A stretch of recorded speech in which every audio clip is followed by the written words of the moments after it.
நரக வேதனை அனுபவிக்கிறேன்னு சொல்லி கருத்தை அவங்க ஜெபிக்கிறாங்க. ஆண்டவருடைய சமூகத்தில் அழுது கண்ணீர் விட்டு ஜெபிக்கிறாங்க.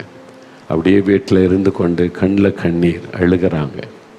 அப்படி அழுது ஜெபித்து கொண்டு இருக்கும்போது ஆண்டவர் இயேசு அவங்க பெயரையும் சொல்லுகிறார்.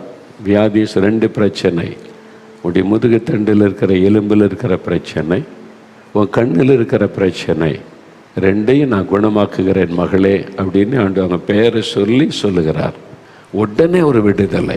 அந்த நிமிஷமே எலும்பில் இந்த வலி மறைந்தது, கண்ணில் இருந்து தண்ணீர் வடிவது நின்றது, எலும்புனாங்க, உட்கார்ந்தாங்க, நடக்க முடியுது, பரிபூரண சுகம். 18 வருஷ வியாதி அப்படின்ற நேரத்தில் மறைந்து பூரண சுகம். நம்ப முடியுதா?